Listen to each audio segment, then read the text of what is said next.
Dear fratelli tutti, brothers and sisters of Radio Veritas Asia, it is my pleasure to speak to you about Lent and interreligious relationships. Well, when we speak about interreligious dialogue, most of us will believe that interreligious dialogue began with Vatican Council II. And three particular documents stand out to guide us since the 1960s. The first is the Declaration on the Relations of the Church to Non-Christian Religions, which came out in 1965. The second is the Declaration on Religious Liberty, which came out in 1965. And the third is the Decree on Ecumenism, which came out in 1964.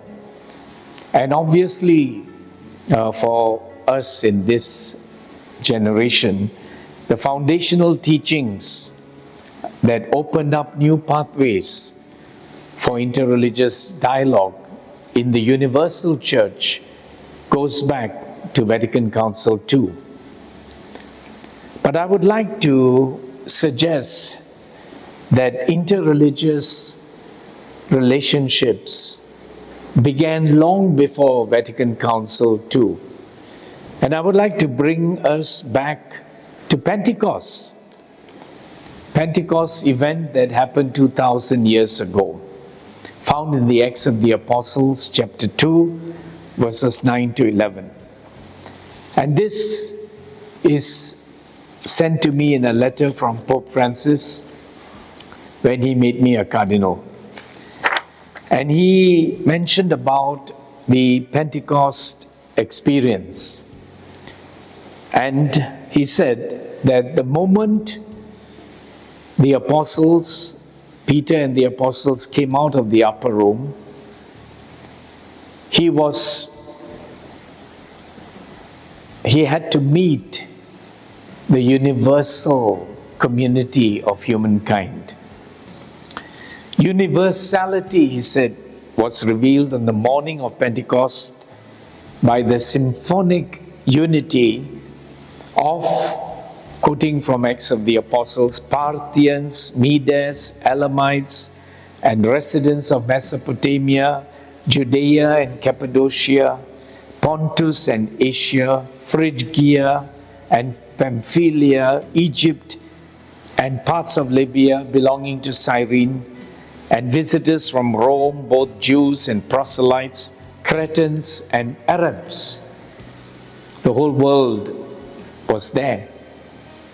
People of all kinds of persuasions, all kinds of religions, all kinds of traditions. Based on this letter that Pope Francis sent me, I believe that interreligious encounters began at Pentecost, especially when they left the upper room. The call to universality, to discover the universal brother, the universal sister, and interreligious dialogue, other names, interreligious encounters, interreligious friendships, interreligious relationships, interreligious harmony, is one and the same call.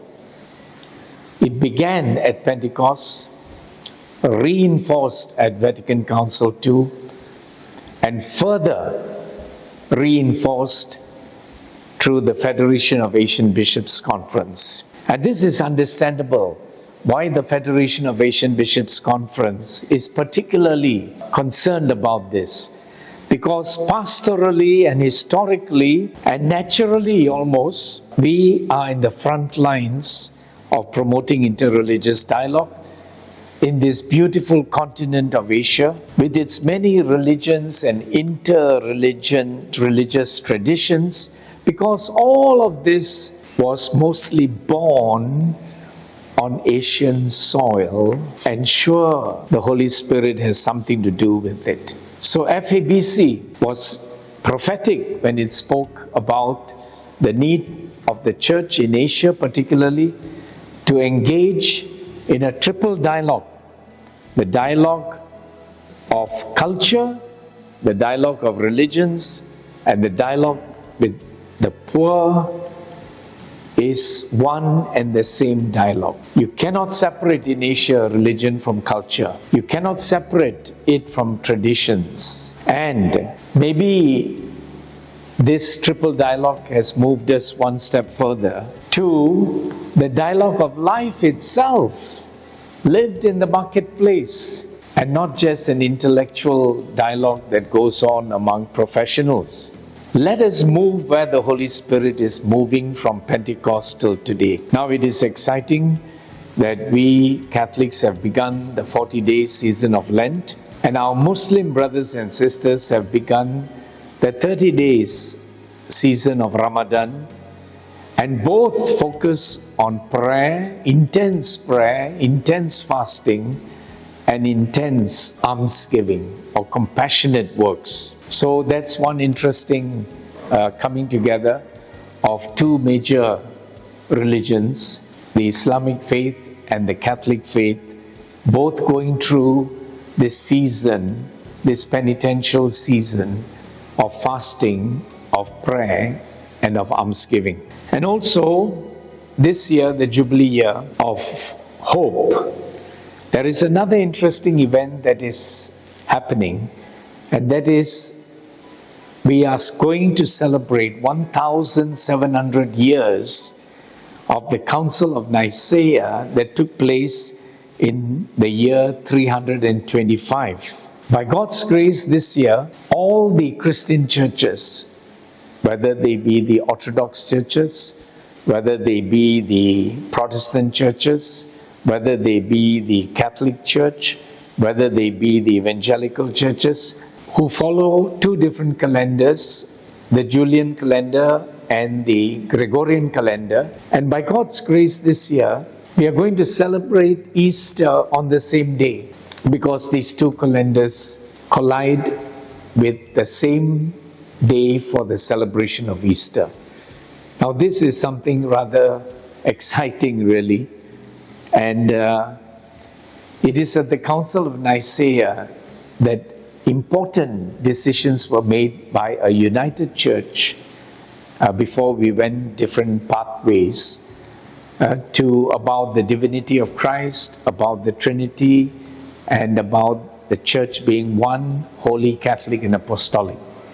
So it's a very exciting time, and I invite all of you to be attentive to what the Holy Spirit is saying to all, particularly to the Church of Asia. And we are quite used to the expression unity in diversity, acceptance of unity in diversity as a basis for moving forward.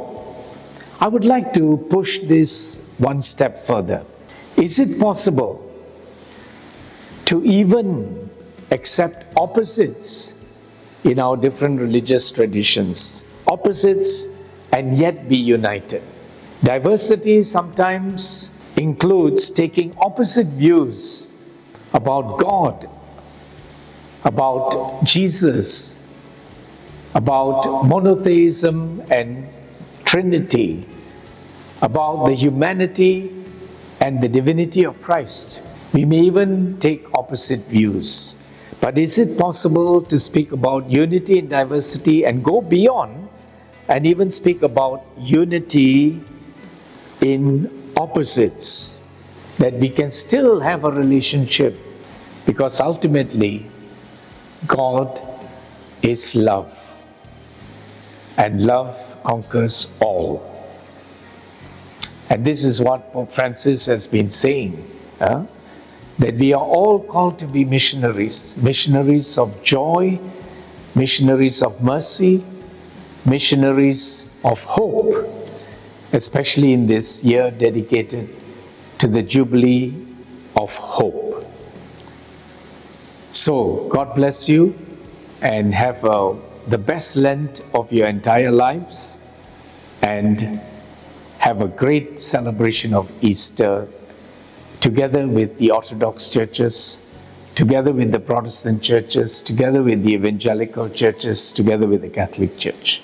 And also blessings to all our Muslim brothers and sisters who will be celebrating Eidul Fitri very soon, and to all Catholics and other Christians who will be celebrating Easter very soon. God bless you.